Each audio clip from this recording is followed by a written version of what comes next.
हिंदी फिल्मों का एक गाना है, दिल तो है दिल, दिल का एतबार क्या कीजिए, आ गया जो किसी पे प्यार क्या कीजिए।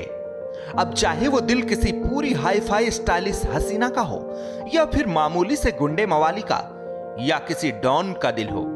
ऐसा ही कुछ हुआ बॉलीवुड की एक हसीना के साथ, जिस पर अंडरवर्ल्ड डॉन का दिल फिदा हो गया। ऐसा पहली बार नहीं हुआ कि कोई डॉन किसी बॉलीवुड वाला पर फिदा हो जाए। इससे पहले भी अंडरवर्ल्ड डॉन दाऊद इब्राहिम भी बॉलीवुड की खूबसूरत हीरोइनों में से एक मंदाकिनी पर मिटा था। उधर अंडरवर्ल्ड के ही एक और डॉन अबू सलेम का बॉलीवुड हसीना मोनिका बेदी के साथ लंबा चक्कर चला। इस बार भी ऐसा ही हुआ। अंडरवर्ल्ड का एक डॉन इश्क में ऐसा फना हुआ कि इस हसीना के लिए जीने मरने की कस्में खाने लगा। और ये डॉन कोई ऐसा वैसा डॉन नहीं था, ये था छोटा राजन, जो अपनी दुश्मनी को निभाने में अंडरवर्ल्ड के बेताज बादशाह दाऊद इब्राहिम से पंगा लेने से भी नहीं चूका। और अंडरवर्ल्ड के डॉन की इस माशूका का नाम था ममता कुलकर्णी। मुझको राणा जी माफ करना, गलती हमारे से हो गई। गाना भले ही सालों पहले फिल्म करण अर्जुन में है, पर आज भी लोगों के जहन में बसा हुआ है। इस गाने को फिल्म में ममता कुलकर्णी पर फिल्माया गया था। अपने समय की खूबसूरत और बोल्ड एक्ट्रेसेस में से एक ममता की दिलकश अदाओं को कौन भुला सकता है। जब इस गाने ने रिलीज होते ही तहलका मचा दिया था। बॉलीवुड एक्ट्रेस ममता कुलकर्णी 90 के दशक का एक बड़ा नाम हुआ करती थी।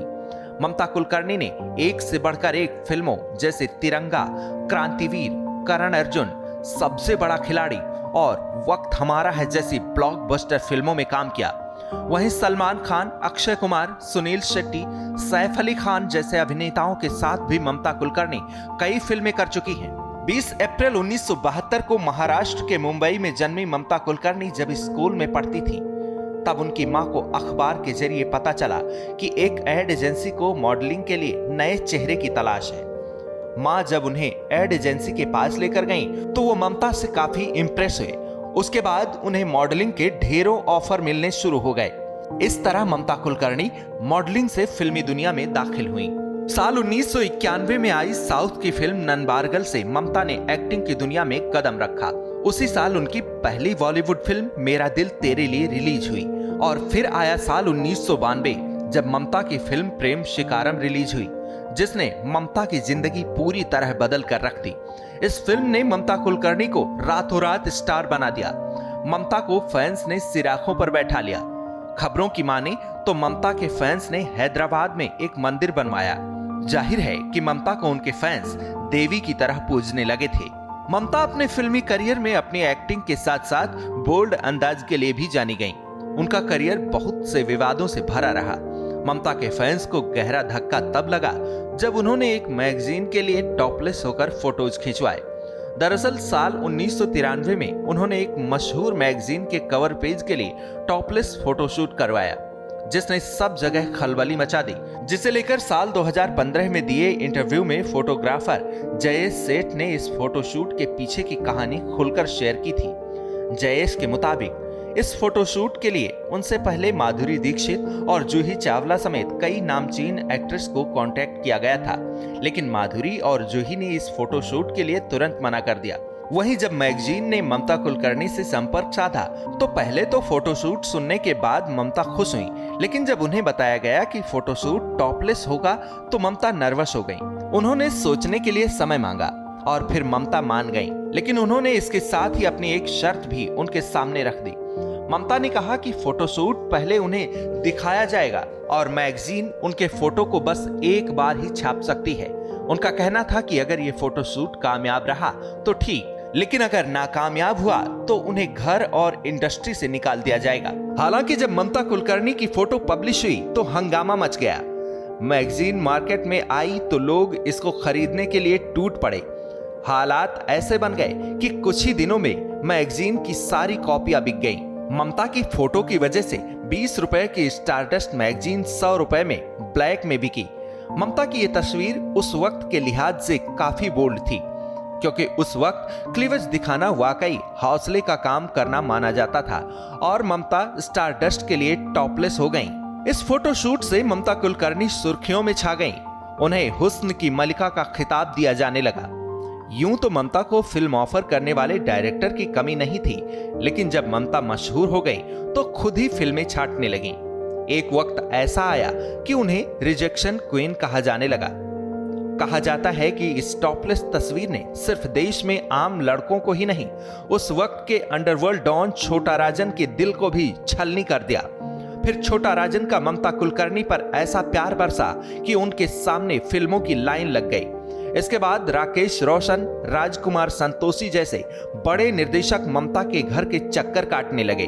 1980-90 के दशक में छोटा राजन का बॉलीवुड इंडस्ट्री में एक ऐसा खौफ था कि उसके इशारे पर फिल्मों में हीरो हीरोइन का रोल मिलता था और छीन भी लिया जाता था। 1998 में आई फिल्म चाइना गेट को लेकर एक किस्सा आम है।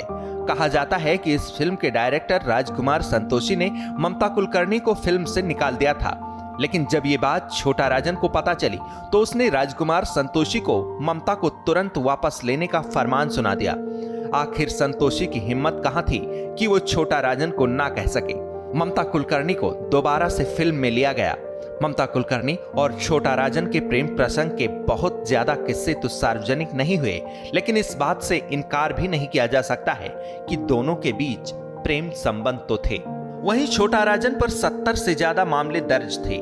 छोटा राजन के खिलाफ स्मगलिंग, मर्डर, मकोका, पोटा और आर्म्स एक्ट के तहत संगीन मुकदमे थे। आखिरकार जब एजेंसियों ने छोटा राजन पर शिकंजा कसना शुरू किया तो वो भारत छोड़कर भागने पर मजबूर हो गया और इस तरह छोटा राजन और ममता के साथ रिश्ते भी कमजोर पड़ गए। दोनों में दूरियां आ गईं। बताते चलें कि दाऊद इब्राहिम और छोटा राजन जिगरी दोस्त थे। मुंबई में हुए सीरियल धमाकों में जब छोटा राजन को मुख्य आरोपी बनाया गया तो छोटा राजन ने अपना रास्ता अलग कर लिया। फिर दोनों डॉन एक दूसरे के जानी दुश्मन बन गए। इसीलिए कहा जाता है कि 25 अक्टूबर 2015 को इंडोनेशिया के बाली से छोटा राजन को जब भारत लाया तो उसकी गिरफ्तारी में दाऊद का ही हाथ था। कहते हैं कि छोटा राजन भी चाहता था कि वो भारत आ जाए ताकि दाऊद के गुर्गों से उसकी जान बच जाए। वहीं छोटा राजन से दूरी के बाद ममता कुलकर्णी ड्रग स्मगलर विजय गिरी आनंद गिरी गोस्वामी उर्फ विक्की से संपर्क में आ गईं। विक्की गोस्वामी कोई और नहीं, छोटा राजन का ही आदमी था। छोटा राजन जब भारत से भागा था तब भारत में उसका धंधा विक्की गोस्वामी ही संभालता था। कहा जाता है कि विक्की का भी रुतबा कम नहीं था। मुंबई फिल्म इंडस्ट्री उसके इशारे पर नाचा करती थी। पूरे मुंबई में विक्की जैसा ड्रग सप्लायर कोई नहीं। इधर ममता का बॉलीवुड करियर भी ढलान पर आ रहा था। फिर वो विक्की के संपर्क में आ गईं। इसी बीच ममता की एक तस्वीर सोशल मीडिया पर तैरने लगी। कभी टॉपलेस होकर तस्वीर खिंचाने वाली इस तस्वीर ने सबको चौंका दिया। इस बार ममता ने पूरे कपड़ों में ललाट पर तिलक लगाए नजर आ रही थीं। बॉलीवुड की वो हॉट हसीना अब बिल्कुल सन्यासिन बन चुकी थी। वहीं 2013 में उनकी ऑटोबायोग्राफी ऑफ एन योगिनी नाम से ऑटोबायोग्राफी रिलीज हुई। उस वक्त ममता कुलकर्णी ने कहा था, कुछ लोग दुनिया के कामों के लिए पैदा होते हैं जबकि कुछ ईश्वर के लिए पैदा होते हैं। मैं भी ईश्वर के लिए पैदा हुई हूं। लेकिन कहा जाता है कि ममता इस नए अवतार में विक्की के साथ केन्या में लिव इन में रहने लगी थी। कहा यह भी जाता है कि दोनों ने शादी भी कर ली। हालांकि सच्चाई किसी को नहीं पता। वहीं केन्या में विक्की गोस्वामी गिरफ्तार कर लिया गया। केन्या पुलिस ने तब ममता कुलकर्णी को भी हिरासत में लिया था। वहीं साल 2017 में ठाणे के एक विशेष अदालत ने ममता और विक्की गोस्वामी को भगौड़ा घोषित कर दिया। ये थी बॉलीवुड की इस दिलकश हसीना की जिंदगी की कुछ झलकियां और प्रेम प्रसंग के कुछ किस्से। आपका क्या राय है, इस पर कमेंट कर जरूर बताएं। श्रेष्ठ भारत पर खबरों से जुड़े रहने के लिए चैनल को सब्सक्राइब और लाइक करें, बेल आइकन दबाएं और देखते रहें श्रेष्ठ भारत।